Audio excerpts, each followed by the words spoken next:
कहानी की शुरुआत प्रोफेसर बॉम्ब से होती है, जो जंगल में न दिखने वाले सूक्ष्म लोगों पर रिसर्च कर रहे हैं। तभी उन्हें आसमान से एक छोटी चिड़िया गिरती हुई दिखती है।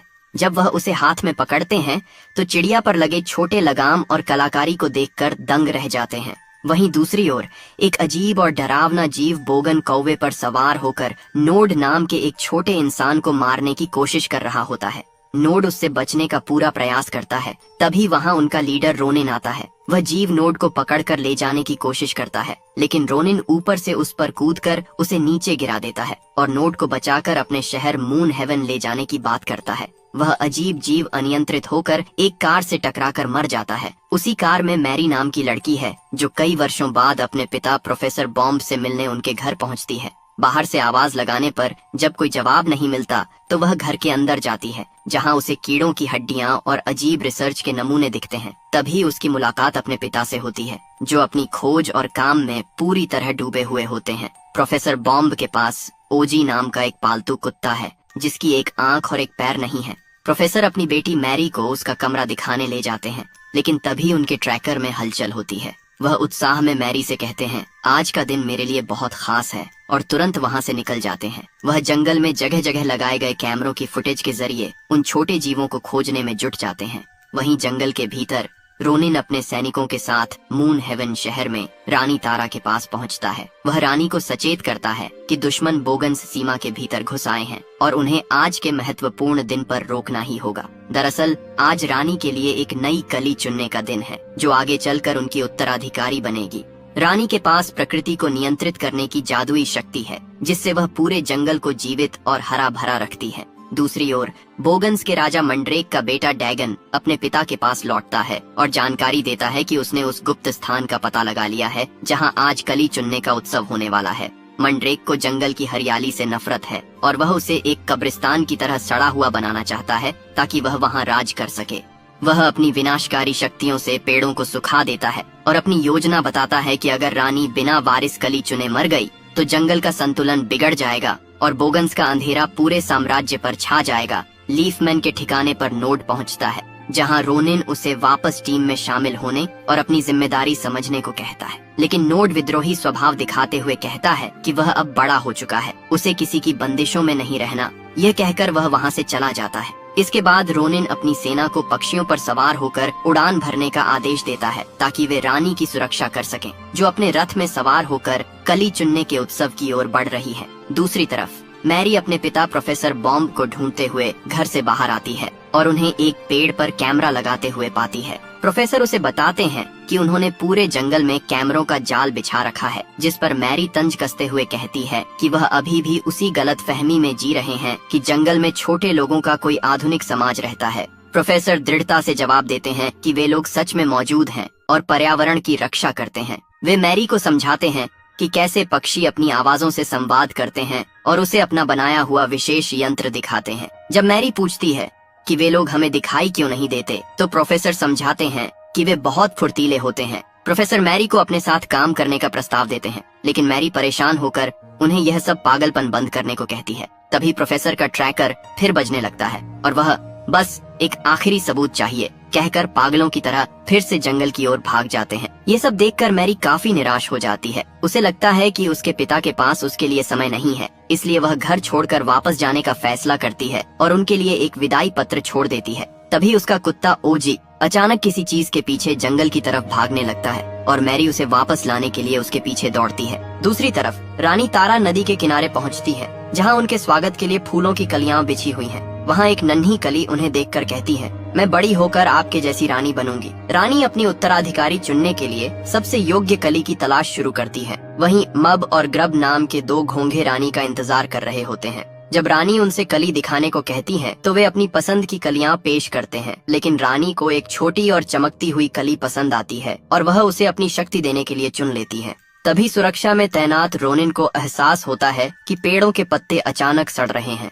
वह तुरंत एक तीर चलाता है, जिससे पता चलता है कि बोगन्स सेना पेड़ों की छाल का भेष बदलकर छिपी हुई थी। देखते ही देखते बोगन्स की पूरी सेना हमला कर देती है। रोनिन और लीफमैन उनका मुकाबला करते हैं, लेकिन बोगन्स का असली निशाना रानी तारा होती है। रानी अपने रथ को तेजी से भगाती है पर दुश्मन उन पर कूदने लगते हैं। इसी अफरा तफरी में एक बोगन योद्धा रोनिन पर हमला कर उसे उलझा देता है ताकि बाकी लोग रानी तक पहुंच सकें। बोगन्स रानी तारा को चारों ओर से घेर लेते हैं, लेकिन रानी अपनी प्राकृतिक शक्तियों का उपयोग कर रास्तों को झाड़ियों से बंद करते हुए बहादुरी से भागती हैं। लीफमैन सैनिक अपनी जान की बाजी लगाकर दुश्मनों को रोकते हैं। इसी दौरान मैरी अपने कुत्ते ओजी को ढूंढते हुए जंगल के उसी हिस्से में पहुंच जाती है। वहां बोगन्स का राजा मंड्रेक अपने बेटे डैगन के साथ हमला करता है। मंड्रेक डैगन को कली पर कब्जा करने का आदेश देता है। रानी अपनी शक्तियों से बोगन्स का मुकाबला करती हैं। तभी रोनिन वहां पहुंचकर रानी को सुरक्षित निकालने की कोशिश करता है, लेकिन मंड्रेक और डैगन उन पर टूट पड़ते हैं। भीषण लड़ाई में रोनिन डैगन को मार गिराता है, पर इसी अफरा तफरी में मंड्रेक का एक घातक तीर रानी को लग जाता है। घायल रानी ऊंचाई से नीचे गिरने लगती है, जिसे देख पास ही खड़ी मैरी दंग रह जाती है। मरते समय रानी अपनी जादुई शक्ति उस कली में समाहित कर उसे मैरी को सौंप देती है। जैसे ही मैरी उस कली को छूती है, जादू के प्रभाव से वह खुद छोटी होकर उनकी दुनिया का हिस्सा बन जाती है। मैरी घबराकर रानी के पास जाती है और कहती है कि उन्हें डॉक्टर की जरूरत है, लेकिन रानी अंतिम सांस लेते हुए उसे निर्देश देती है कि इस कली को निमगालू तक पहुंचाओ। तभी रोनिन और अन्य सिपाही वहां पहुंचते हैं और रानी रोनिन की बाहों में दम तोड़ देती है। उनके प्राण निकलते ही आसपास की हरियाली काली पड़ने लगती है, जो पूरे जंगल पर आने वाले संकट का संकेत है। रानी तारा के निधन के बाद रोनिन सदमे में है। वह मैरी से पूछता है, क्या रानी ने तुमसे कुछ कहा? एम के बताती है कि उन्होंने निमगालू नाम के किसी व्यक्ति के बारे में बात की थी। रोनिन अपने सैनिकों को शहर की सुरक्षा का जिम्मा सौंपता है और खुद कली को लेकर निमगालू के पास जाने का निर्णय लेता है। इसी बीच एमके को एहसास होता है कि वह छोटी हो चुकी है और वह बुरी तरह घबरा जाती है। वह रोनिन से खुद को फिर से बड़ा करने की गुहार लगाती है। तभी वहां घोंघे मब और ग्रब पहुंचते हैं और समझाते हैं कि उनके बिना यह जादुई कली मुरझा जाएगी, क्योंकि वे इसके रक्षक हैं। रोनिन मजबूरी में उन दोनों को और अपने घर वापस जाने की उम्मीद में एमके को भी साथ ले लेता है। वे सभी पक्षियों पर सवार होकर निमगालू की तलाश में निकलते हैं। दूसरी ओर नोड जंगल के दूसरे हिस्से में पक्षियों की रेस कर रहा होता है। एक लड़की उसे कड़ी टक्कर देती है, लेकिन नोड चालाकी से रेस जीत जाता है। हालांकि वहां का सट्टेबाज मेंढक उस पर गुस्सा होता है, क्योंकि नोड को जानबूझकर हारने के लिए कहा गया था। तभी वहां रोनिन पहुंचता है और नोड को मेंढक के चंगुल से छुड़ाता है। रोनिन भारी मन से नोड को बताता है कि हमले में रानी की मृत्यु हो गई है। यह सुनकर नोड स्तब्ध रह जाता है और पूछता है कि अब जंगल को कौन बचाएगा। रोनिन उसे समझाता है कि अगर कल सूर्योदय तक कली को निमगालू के पास नहीं पहुंचाया गया तो पूरा जंगल खत्म हो जाएगा। वह नोड को अपने साथ चलने का आदेश देता है। ये सारी गुप्त बातें वहाँ मौजूद मेंढक सुन लेता है और तभी एमके भी वहाँ उनके सामने आती है। प्रोफेसर बॉम्ब जब अपने घर लौटते हैं तो वे मैरी को यह बताने के लिए उत्साहित होते हैं कि आज जंगल में कितनी बड़ी हलचल हुई है, लेकिन तभी उनकी नजर मैरी के छोड़े हुए पत्र पर पड़ती है। उन्हें लगता है कि मैरी उन्हें छोड़कर हमेशा के लिए चली गई है और वे बेहद दुखी हो जाते हैं। दूसरी ओर नन्ही हो चुकी मैरी अब नोड के साथ पक्षी पर सवार होकर यात्रा कर रही है, जबकि रोनिन घोंघो मब और ग्रब के साथ आगे बढ़ रहा है। रास्ते में वे देखते हैं कि रानी तारा की मृत्यु के कारण जंगल की हरियाली तेजी से सड़ रही है और उसे बचाने का एकमात्र रास्ता वह जादुई कली ही है। तभी अचानक उन पर बोगन्स के पालतू चमगादड़ों का झुंड हमला कर देता है। उनसे बचने की कोशिश में नोड और मैरी एक गहरे बिल में गिर जाते हैं। नोड मैरी को चुप रहने का इशारा करता है। तभी अंधेरे से एक बड़ा चूहा बाहर निकलता है। मैरी को पहले वह मासूम लगता है, लेकिन वह अचानक हमला कर देता है। नोड फुर्ती से बिल से बाहर निकल जाता है, जबकि मैरी संघर्ष करती है। एक पल के लिए वह चूहे से खुद को बचा लेती है, लेकिन दोबारा ऊपर कूदने की कोशिश में उसका सिर एक जड़ से टकरा जाता है और वह बेहोश हो जाती है। नोड उसे बचाने के लिए वापस नीचे कूदता है और चूहे का ध्यान भटकाता है, लेकिन चूहा अपनी पूंछ से उसे जकड़ लेता है। जैसे ही चूहा हमला करने वाला होता है, रोनिन सही समय पर वहां पहुंचकर उसे भगा देता है और मैरी को होश आ जाता है। रोनिन अब सावधानी बरतते हुए मैरी को अपने साथ चलने को कहता है और नोड को घोंघो मब और ग्रब की सुरक्षा की जिम्मेदारी सौंपता है। इस पर ग्रब मजाकिया अंदाज में नोड को चेतावनी देता है कि वह लड़की मुझ पर फिदा है, इसीलिए तुम उससे दूर ही रहना। दूसरी ओर बोगन्स जंगल की हरियाली को तेजी से नष्ट कर रहे हैं। तभी वहां वही लालची मेंढक पहुंचता है, जिससे मंड्रेक जादुई कली के बारे में पूछताछ करता है। कली के सुरक्षित होने की खबर सुनकर मंड्रेक गुस्से में अपनी शक्ति से एक पेड़ को धराशायी कर देता है, जिसके बाद मेंढक गद्दारी करते हुए बता देता है कि वे लोग कली को लेकर निमगालू के पास जा रहे हैं। रोनिन, एम के, नोड और घोंघे छिपते छिपाते विशाल पेड़ की ओर बढ़ते हैं, जहां जंगल के सभी जीव सड़न की समस्या से घबराकर निमगालू की शरण में आए हुए हैं। रोनिन बताता है कि निमगालू जंगल के सबसे बुजुर्ग और ज्ञानी इतिहासकार हैं। जब निमगालू बाहर आते हैं तो वे देखते हैं कि रानी तारा अब नहीं रही और पूरा जंगल खतरे में है। वह परेशान होते हैं कि लोगों को क्या जवाब दें। तभी रोनिन उनके पास पहुंचता है। निमगालू कली को सुरक्षित छिपाने की बात करते हैं, लेकिन एम के उन्हें बताती है कि रानी ने खुद उसे यह कली निमगालू तक पहुंचाने का आदेश दिया था। निमगालू शुरू में असमंजस में होते हैं कि इस कली का क्या करना है, इसलिए वे उन सभी को अपने जादुई पुस्तकालय के भीतर ले जाते हैं, जहां जंगल के भूत, भविष्य और वर्तमान की हर घटना का लिखित विवरण मौजूद है। निमगालू अपनी प्राचीन किताबों और चिट्ठों में कली के बारे में जानकारी ढूंढते हैं, जिससे पता चलता है कि यदि रानी ने इसे चुन लिया है तो आज रात पूर्ण चंद्रमा की रोशनी में इसका खिलना तय है। ग्रब जिज्ञासावश पूछता है, अगर यह अंधेरे में खिल जाए तो क्या होगा? लेकिन गालू बताते हैं कि उस जानकारी का आधा हिस्सा गायब है, जिससे खतरा बना रहता है। इसी बीच मैरी अपने घर लौटने का रास्ता पूछती है तो निमगालू उसे एक विशेष जादुई चित्र दिखाते हैं, जिससे रानी तारा का एक संदेश प्रकट होता है। रानी का साया मैरी से कहता है कि कली को उसकी जरूरत है और यहाँ उसके होने का एक बड़ा मकसद है। वह बताती है कि जब कली चांद की रोशनी में खिलेगी तभी मैरी अपने असली रूप में वापस लौट पाएगी। ये सुनकर मैरी खुश हो जाती है कि वह वापस घर जा सकेगी। रोनिन नोड को कली की सुरक्षा का जिम्मा सौंपकर वहाँ से कुछ देर के लिए चला जाता है। निमगालू सभी को बताते हैं कि भले ही रानी तारा अब नहीं रही, लेकिन आज रात नई रानी के चुनाव का जश्न मनाने का समय है, क्योंकि कली से नया जीवन मिलेगा। इस बीच नोड मैरी को एक शांत जगह ले जाता है और उसे एक विशाल हिरण दिखाता है, जो उनके छोटे आकार के कारण पहाड़ जैसा बड़ा लग रहा है। नोड हिरण की पीठ पर बैठ जाता है और मैरी को भी अपने साथ बिठाता है। दोनों सवारी का आनंद लेते हुए एक दूसरे से बातें करते हैं। वहीं दूसरी ओर रोनिन जुगनू के जरिए महल और लीफमैन सेना को गुप्त संदेश भेजता है कि कली सुरक्षित है और वे उसे लेकर महल मूनहेवन की ओर आ रहे हैं। जुगनू पूरे जंगल में लीफमैन तक ये संदेश पहुंचा देते हैं कि कली सुरक्षित है। इस बीच नोड और मैरी हिरण की सवारी का आनंद ले रहे होते हैं, जबकि घोंघे मब और ग्रब कली की नमी बनाए रखने के लिए उसकी देखभाल कर रहे होते हैं। तभी अचानक बोगन्स का राजा मंड्रेक अपने खूंखार अजीब जीव पर सवार होकर वहां धावा बोल देता है। मंड्रेक की दहशत से सब तितर बितर हो जाते हैं और वह मौके का फायदा उठाकर मब, ग्रब और जादुई कली को अगवा कर अपने साथ ले जाता है। रोनिन उन्हें रोकने की कोशिश करता है, लेकिन मंड्रेक का हमला इतना तेज होता है कि रास्ता मलबे से बंद हो जाता है। रोनिन नोड पर बुरी तरह गुस्सा होता है कि उसने अपनी जिम्मेदारी ठीक से नहीं निभाई। कली को छुड़ाने के लिए वे बोगन्स के अंधेरे इलाके रॉटनवुड जाने का फैसला करते हैं, लेकिन वहाँ बिना पकड़े जाने के लिए उन्हें बोगन्स जैसा भेष चाहिए होता है। मैरी को याद आता है कि उसके पिता ने रिसर्च के लिए एक बोगन का कवच रखा है और वह उन्हें अपने घर ले जाती है। प्रोफेसर बॉम्ब के घर पहुंचकर वे उनके डेस्क पर पहुंचते हैं। जब मैरी नीचे कूदती है तो वह सीधे अपने पिता के पास पहुंच जाती है। वहाँ नोड प्रोफेसर को देखकर टिप्पणी करता है कि यह इंसान अब भी यहाँ है। हमने इसके लगाए कैमरों को हमेशा जाम किया और इसे अपने शहर से दूर रखा ताकि यह हमें कभी ढूंढ न पाए।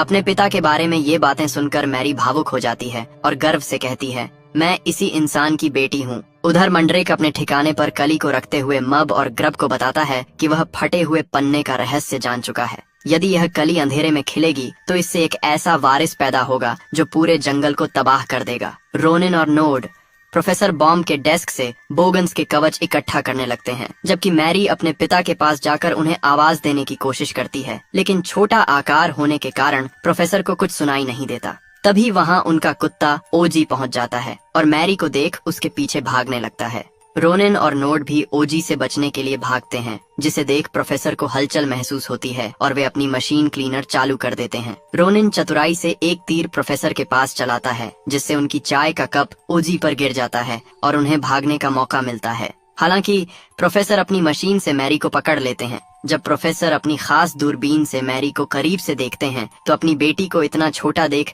सदमे में आकर बेहोश हो जाते हैं। मैरी आजाद हो जाती है और अपने पिता को आई एम सॉरी कहते हुए उनके मैप पर अपनी लोकेशन का निशान छोड़कर वहां से निकल जाती है। इसके बाद रोनिन, नोड और मैरी बोगन्स का भेष धारण कर उनके अंधेरे इलाके रॉटनवुड में घुस जाते हैं। वहां मंड्रेक ने मब और ग्रब को एक पिंजरे नुमा बिल में कैद कर रखा होता है। चारों तरफ चमगादड़ों को देख मैरी घबरा जाती है। रोनिन योजना बनाता है कि वह बोगन्स का ध्यान भटकाएगा, जबकि नोड और मैरी चुपके से कली को छुड़ाएंगे। नोड और मैरी घोंघों के छोड़े हुए चिपचिपे निशान का पीछा करते हुए मब और ग्रब के पास पहुंचते हैं और उन्हें आजाद कराते हैं। लेकिन तभी एक बोगन सैनिक और उसके साथी उन्हें कली ले जाते हुए देख लेते हैं और उनका पीछा करना शुरू कर देते हैं। बोगन्स के इलाके में रोनिन का सामना सीधे मंड्रेक से होता है, जहां मंड्रेक गर्व से कहता है कि इनसे मैं अकेला निपटूंगा, और दोनों के बीच भीषण युद्ध छिड़ जाता है। दूसरी ओर नोड और मैरी कली को लेकर भागने की कोशिश करते हैं,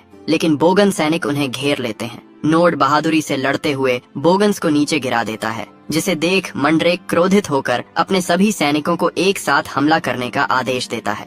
रोनिन अकेले ही बोगन्स की सेना को रोक लेता है और नोड मैरी को कली लेकर तुरंत वहां से निकलने को कहता है। नोड मैरी और घोंघे पक्षियों पर सवार होकर सुरक्षित मून हेवन पहुंच जाते हैं, जहां लीफमैन की पूरी सेना तैयार खड़ी है। नोड उन्हें चेतावनी देता है कि बोगन्स किसी भी पल यहाँ पहुँचने वाले हैं। निमगालू कली को महल के शिखर पर रखते हैं और चांद की रोशनी के आने का इंतजार करते हैं। कली के खिलने का समय करीब देख नोड भावुक होकर मैरी को अलविदा कहता है, क्योंकि उसे पता है कि कली के खिलते ही मैरी वापस अपने असली रूप में लौट जाएगी। तभी अचानक हजारों चमगादड़ों का झुंड आसमान में छा जाता है और चांद की रोशनी को पूरी तरह ढक लेता है, जिससे रोशनी के अभाव में कली मुरझाने लगती है।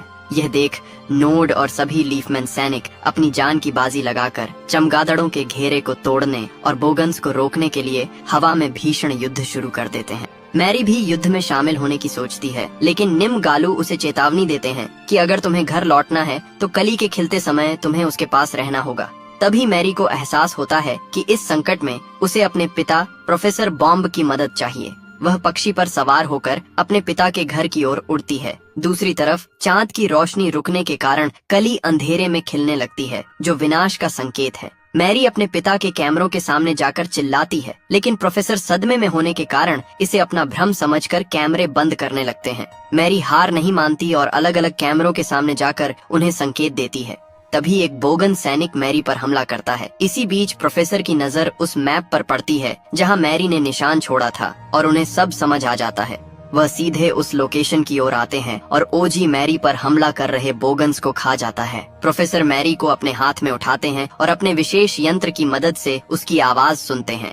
मैरी अपने व्यवहार के लिए उनसे माफी मांगती है और प्रोफेसर कहते हैं, मुझे तुम्हारा मैसेज मिल गया था। मैरी उन्हें अपने पीछे आने को कहती है ताकि वे चांद की रोशनी का रास्ता साफ कर सकें। मंड्रेक महल के भीतर कली के पास पहुंच जाता है, जहां निमगालू और मब उसे रोकने का असफल प्रयास करते हैं। महल के भीतर रोनिन पहुंचकर मंड्रेक से मुकाबला करता है, जबकि बाहर मैरी अपने पिता प्रोफेसर बॉम्ब की मदद से एक विशेष ध्वनि यंत्र का उपयोग करती है। वह चमगादड़ों की आवाज को रिकॉर्ड कर उसे विपरीत दिशा में बजाती है, जिससे भ्रमित होकर चमगादड़ चांद के सामने से हटने लगते हैं और प्रोफेसर के पीछे जाने लगते हैं। महल में जब मंड्रेक रोनिन पर भारी पड़ने लगता है, तभी नोड वहां पहुंचकर उसकी मदद करता है। जैसे ही आसमान साफ होता है, चांद की पूरी रोशनी जादुई कली पर पड़ती है। रोनिन और नोड मिलकर पूरी ताकत से मंड्रेक को पीछे धकेल देते हैं, जिससे वह एक पेड़ की खोह के भीतर अपने ही मलबे में दब जाता है और बोगन्स का विनाश होता है। कली के खिलते ही पूरे जंगल में फिर से हरियाली छा जाती है और कली से निकली जादुई शक्ति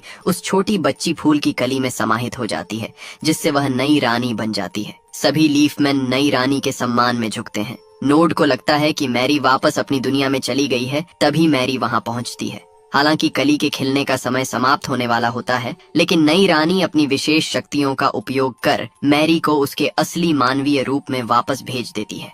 प्रोफेसर बॉम्ब अपनी बेटी को सही सलामत पाकर और यह जानकर बेहद खुश होते हैं कि उनका शोध पूरी तरह सच था। अंत में मैरी अपने पिता के साथ ही जंगल में रहने लगती है और उनके शोध में हाथ बटाती है। वह प्रोफेसर के खास कैमरों और यंत्रों के जरिए नोड और मब से बात करती है, जिससे साफ होता है कि दोनों दुनिया के बीच अब एक गहरा और प्यारा रिश्ता बन चुका है।